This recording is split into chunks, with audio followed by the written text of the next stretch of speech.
All right. Good evening, audience, once again, and welcome to our last race candidate category. This is the Sheriff Coroner candidate, and I would like to introduce Eric Taylor, our current sheriff, and candidate Juan Guevara. They are both going to be running today for Sheriff Coroner. And I would like to begin with 30-second opening statements, and I would like to invite candidate Taylor to start. Thank you. I am your currently seated Sheriff Coroner for San Benito County, and what this election is really going to come down to is experience. I started my managerial career at the age of 23, managing a multi-million-dollar budget and a staff of 550 people at the Oakland Coliseum for the Oakland Athletics Baseball Company. I've held every rank in public safety, from police officer, which is entry-level position, all the way up to captain, division commander, and I'm now the Sheriff Coroner, and I have been for nearly a year. I think it's important to have the support of the people we work with. I'm happy to say that I'm not only supported by the Deputy Sheriff's Association, endorsed by them for San Benito County, but also the Hollister Police Department Police Officer Association, Watsonville Police Officer Association, Gilroy Police Chief Pedro Espinoza, and our former sheriffs, Curtis Hill and Darren Thompson. Thank you so much, candidate Taylor, for your answer. I would like to move on to candidate Guevara. Hello, everybody. So my name is Juan Guevara, and it's my honor to be with you this evening. I'm a police officer with the Gilroy Police Department, and I've been in law enforcement for the last 10 years. I'm born and raised in San Benito County, and I'm the proud son of immigrant parents. I've been with my beautiful wife for the last 18 years. We have a gorgeous 16-month-old daughter. The reason why I'm running is because I feel passionate about bridging communities and being that way to address our issues with crime. And I think we're going to do that by raising our community engagement, by being more, having better trained and developed deputies, and be able to embrace accountability and transparency. So between all those things, I think we can do a much better job at addressing the concerns of the community and delivering the service that they deserve. Thank you. Thank you so much, candidate Guevara. We would like to continue on to our first question.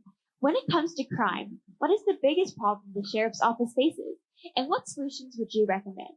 We will begin again with candidate Taylor. The biggest thing that we're going to come across here is inability to see that crime is occurring and that we need to be aggressive when we respond to it. At this stage of my career, I'm pretty heavily leaning towards prevention and intervention. I was a very aggressive street cop. I served on a gang unit. I was the first dedicated gang expert in Santa Cruz County, and successfully prosecuted 76 gang convictions while I was there for 20 months. That war is coming here. And we have very palatable information that what you're seeing as the increase in crime is going to continue to occur. And unless we have the courage to follow up our intervention and prevention strategies with very aggressive enforcement to hold people accountable, this is going to get out of control. I tell people often, when I was at Watsonville High School in the mid-90s, Salinas was nothing. It was a cowboy town. Now it's a war zone because they didn't have leaders that had the courage to admit that there was a problem and to make sure that they were going to get on top of it. It's much easier to put a fire out in a trash can than a dumpster. We need to put the fire out immediately. Thank you so much, candidate Taylor. We'll now move on to candidate Guevara. You'll have 1 minute. When it comes to crime, what is the biggest problem the sheriff's office faces?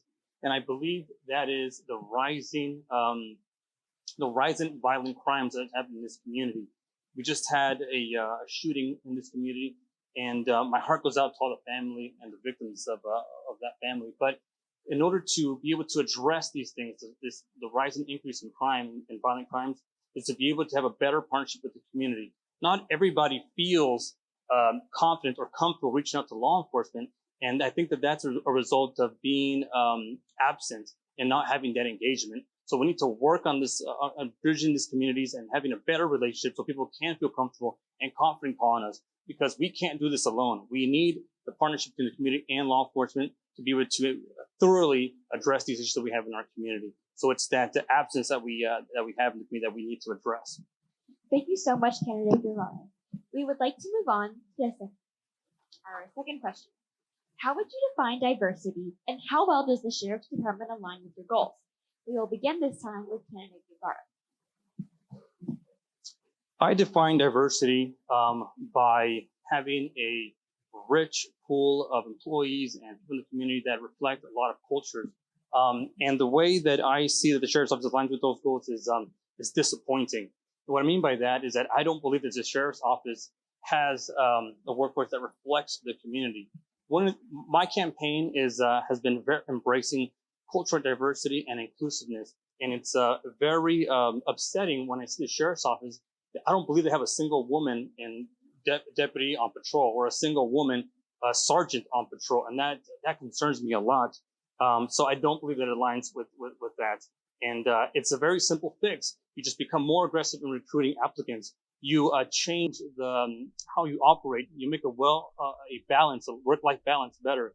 You make the workforce more inclusive, and you inspire people to come and have the confidence to apply and begin their career at our sheriff's office to provide a better service to the community. Thank you so much, candidate Guevara. We would like to move on to candidate Taylor. You will have 1 minute. Well, part of my response is going to be to what was just said, which is inaccurate. So we have 61 employees in the sheriff's office, 32 of which are Latino or Hispanic, and 31% are women. For the first time in the history of this office, I have a female division commander. That's never been done before. And 2 of my sergeants in the jail are females. When you have a very limited scope and limited experience, you don't see the global picture. We're dealing with someone that's only looking at patrol. The sheriff's office is way more than patrol. I have 5 constitutional mandates that I have to adhere to. I am the coroner. We have search and rescue, civil processes, our corrections division, and court security. If you want to focus everything down to a pinpoint of who's on patrol, you're missing the big picture. I think we've done a fantastic job with recruiting and retention.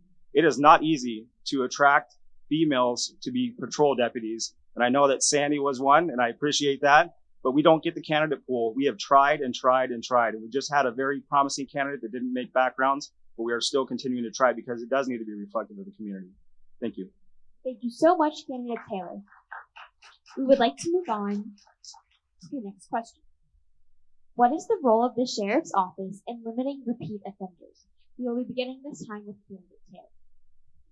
So one of the roles of the sheriff is that I have to run a county jail, and in our county jail, we have to be very progressive and forward thinking about programs that we bring.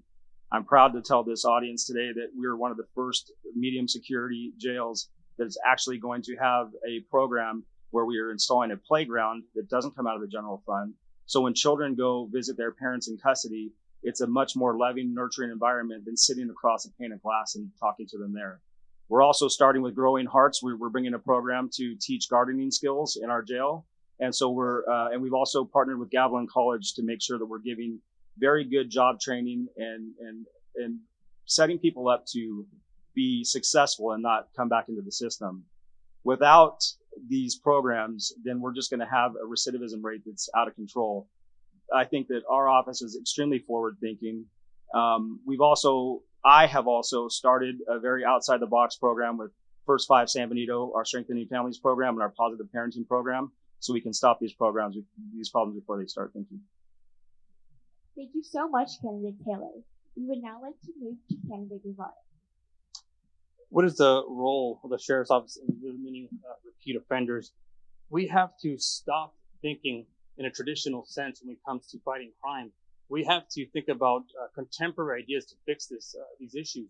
What I mean by that is that we need to be more compassionate and find the underlying issues to some of the issues that the community is facing. The last thing that we can do, or that we should be doing, is just arresting our problems away. We can't do that. We have to understand what the social issue is and how we can address this from preventing it from happening again. Providing the resources, the education, being positive role models, and being able to engage with the community and show that there's a better way. So together we can prevent these people from making the same mistakes over and over again. We need to be more compassionate. Thank you. Thank you so much, candidate Guevara. I would like to move on to closing statements now. We will be beginning with candidate Guevara, and both of you will have 45 seconds on the clock. So for far too long, my profession has made the biggest mistake of being a reactionary institution. We need to start being proactive. There are too many community members that don't fully trust or fully have the confidence in law enforcement. And I believe that it's because of the lack of engagement, the lack of being involved and present in the community.